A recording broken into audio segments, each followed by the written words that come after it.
Ganito pa siya nakasi. Cute.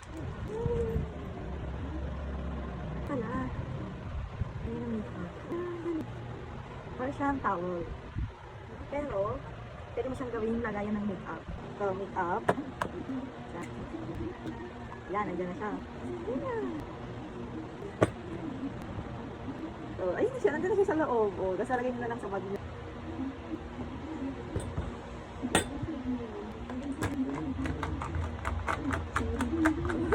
Nahulog.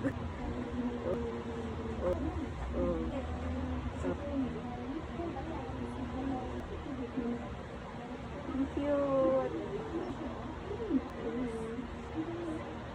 Ganyan na siya. Gawa niyo ng ganyan. Pwede niyo na ilalit ng mga milk.